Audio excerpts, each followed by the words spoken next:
I'm always amazed that people clap before they actually know what's going to happen. So thank you very much.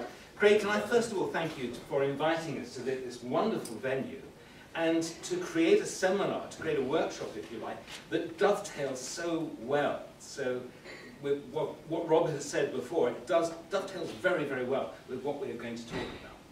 So what are we going to talk about? Two things, first of all. Do you have one of these? Yeah. Would you mind just switching it off? And I say switch it off because the vibrations can sometimes influence what Mark will do. So if I can bear with you, otherwise it may disrupt this, this impact. But can I first ask you to go on a journey with me? If you can imagine an avenue of trees, and the leaves are flowing at you and you're trying to battle them away, but instead of leaves, it's paper, and it's all around you, swirling around your head.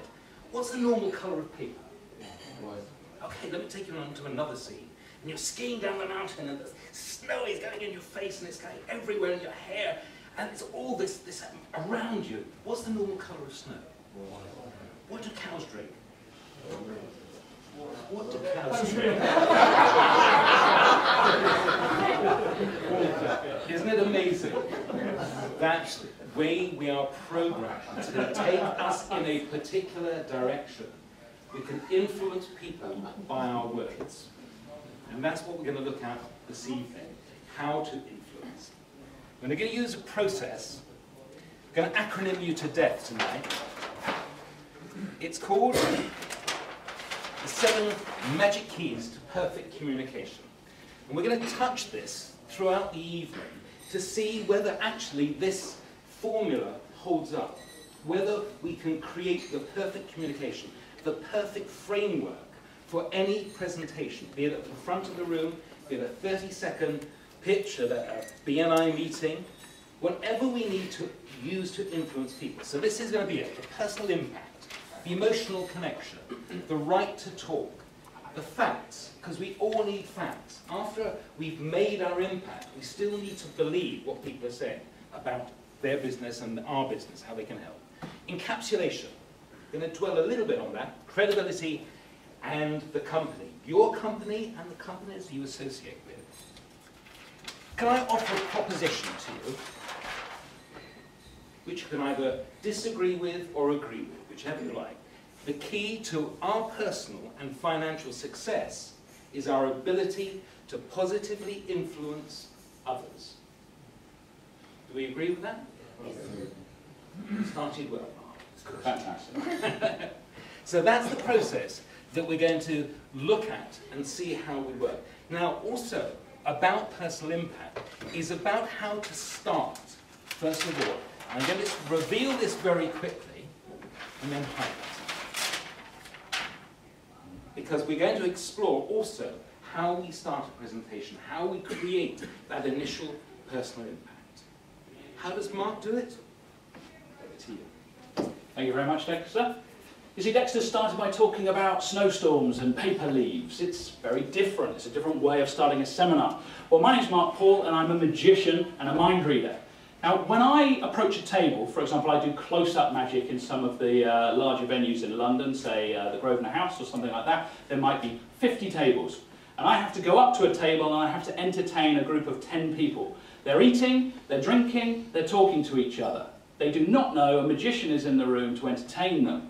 So I've got to go in there and I have to have the first of the P of our perfect method of communication, and that is I have to have personal impact. I have to walk up to that table and I have to be able to impress that group of people in a very short space of time so that I can get my message across, and I can also make sure that they think that I'm worth listening to. Because there's lots of distractions. There's waiters, there's drinks, there's all the food, there's all that stuff. I need to be able to get through to them straight away.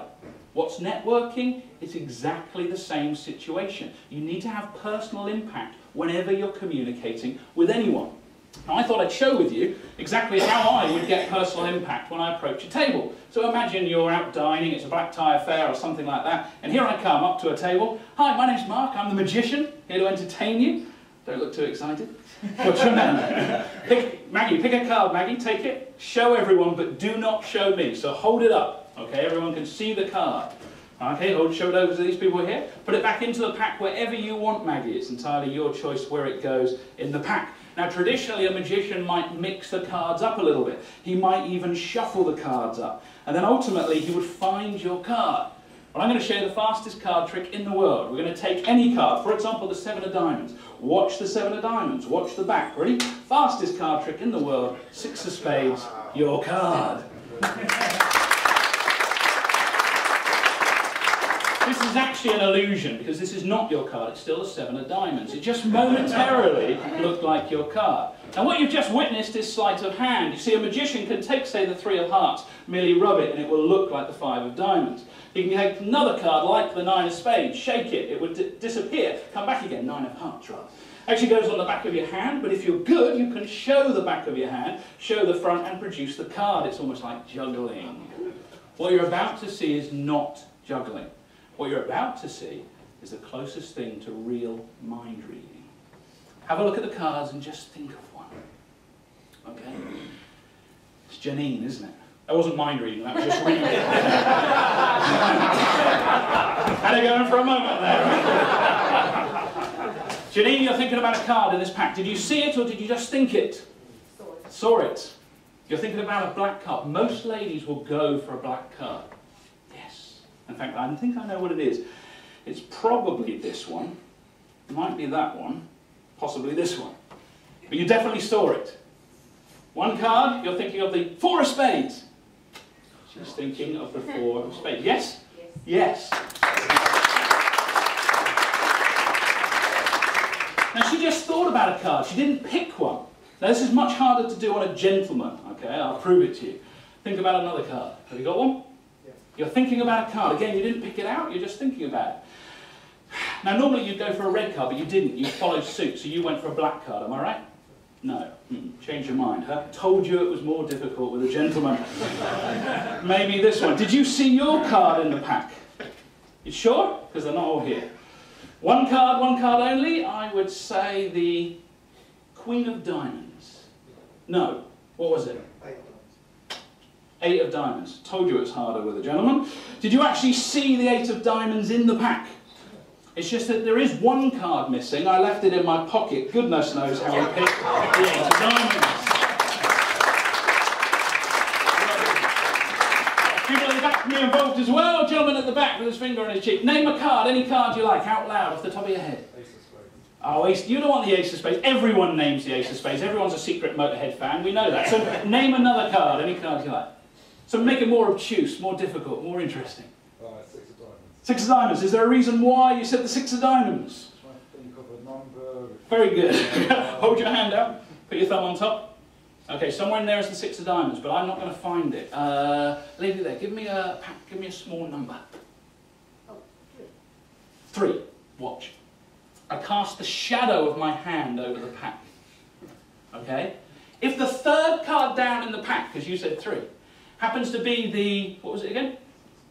6 of diamonds. That would be unbelievable, wouldn't it? Because you named any card, you named any number, and I haven't even touched the cards. Francis, I will not touch the cards. Count down to the 3rd card, one at a time. Onto my hand, one at a time. 1, 2, this is the 3rd card. We're looking for the 6 of diamonds. Show everyone. 6 of diamonds!